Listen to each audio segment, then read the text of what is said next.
Hell hath no fury like a stage 5 Melbourne lockdown. Shop only once a week. No exercise. Few essential workers. Forced masking in your house. Roadblocks in and out of the city. Random roadblocks within the city. Regional grid lockdown. No taxis. No liquor stores. No bakeries. Now, we haven't hit stage 5 yet.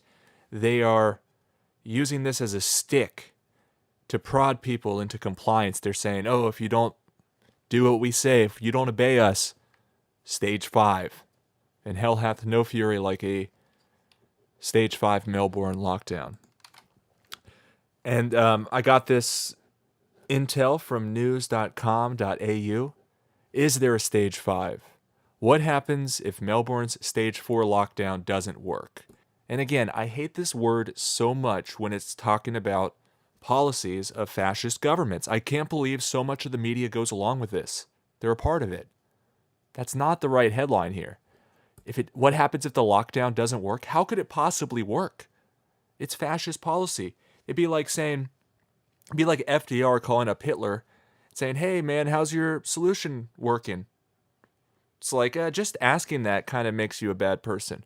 You know, it's like, you kind of don't go along with maniacs, especially rights-depriving maniacs. Melbourne residents are living under some of the strictest restrictions in the world, but things could get tougher if lockdown doesn't work. Oh, if this lockdown doesn't work, if our final solution doesn't work, oh no, what are we going to? We're going to have to ramp it up after that. This is so insane to me. And this is Premier Daniel Andrews, who is in charge of the second largest state in Australia, called Victoria. Melbourne is a very large city in Victoria, and that city is on the strictest lockdown. One of the strictest lockdowns I've seen in the whole world. I feel so bad for the people there. On Sunday, Andrews announced stage 4 restrictions in Melbourne prohibit people from leaving their homes unless it's for 1 hour of exercise a day. So you get 1 hour outside of your home.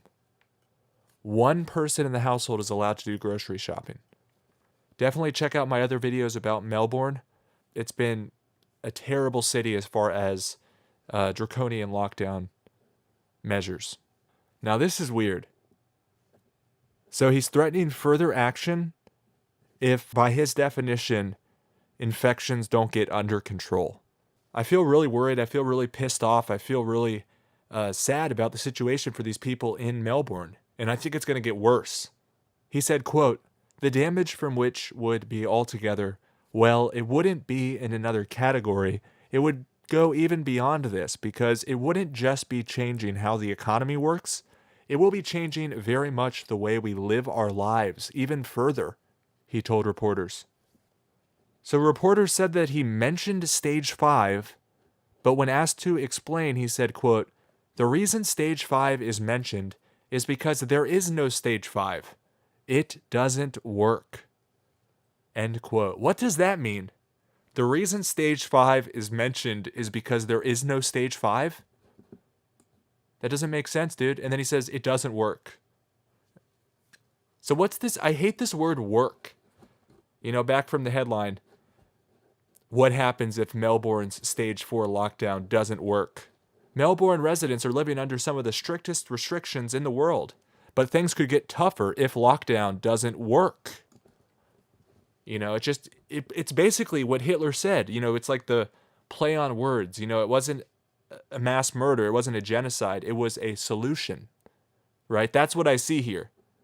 This is so pragmatically evil, you know, totalitarian pragmatism here. It's like, oh, it doesn't work. It didn't work. You know, we're going to hyper-focus on one statistic that nobody even really cares about except for the people who watch a lot of TV and the ones calling the shots and their agents. But we all have to just pretend like that's the only statistic that matters, and we're just staring at it.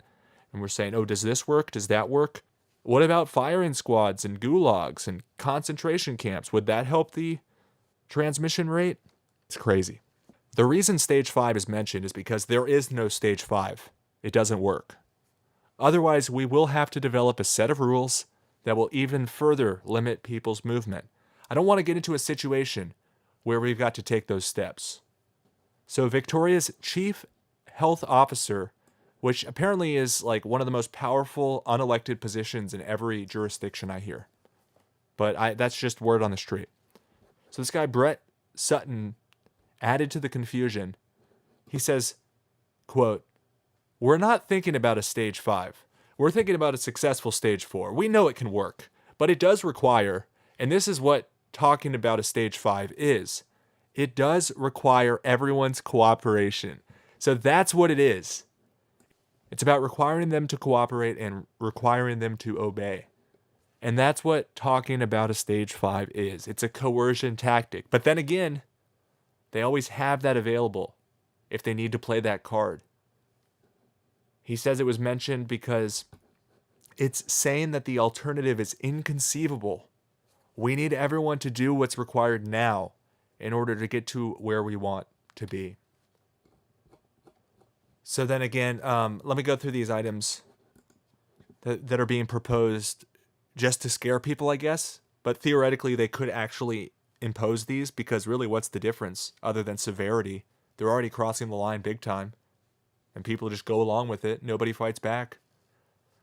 Shop only once a week and only one person in the house. No exercise at all. Used to be able to go out one time for 1 hour a day. Now they're saying they're going to take away that hour. They're going to say fewer people are essential. Adding to the economic troubles and taking away excuses for people to get out and get some fresh air. They're actually threatening to force masks in homes. Just total violation of everything good. They're saying every single entrance into and out of the city are going to have roadblocks. And that they're also going to have roadblocks randomly within the city. They're going to lock down the regions on a grid. And then just random other stuff will be added to the excluded list, like taxis, liquor stores, and bakeries. I mean, it's just crazy to see compulsory mask wearing in homes. Prof. Blakely believes that the current stage 4 restrictions will work to bring cases down, but enforcement of the rules is crucial. This just makes me so mad. It'll work. Just now that you see, maybe you guys have already noticed this, but I've started to notice them use this word work a lot. Just like we all agree about the same priorities. Oh, well, if it reduces COVID, it worked. It's like, no, man, that's not moral. Morality goes beyond reducing COVID. It will work as long as we've got enforcement. If there are breaches, then that's a different matter. But there is simple mathematics to this. Breaches, I hate that. They call people living their lives breaches. It's crazy. So apparently the idea of that article is just to scare people into putting up with this nonsense, with the idea that it would stop worse nonsense in the future if they just put up with this nonsense now. But I think this is just psychological conditioning. People are being led on these stepping stones of control, of obedience. It's really sad to see. But I understand it. We're like being forced. We don't have any money, and they're threatening to fine us big time, threatening to throw us in jail, to make our lives hell. I mean, they are making our lives hell. That's why my thumbnail is "Hell hath no fury like a stage 5 Melbourne lockdown" under Daniel Andrews. Really, mandatory masks in homes. It works. It worked. And if it doesn't work, we're going to have to really clamp down.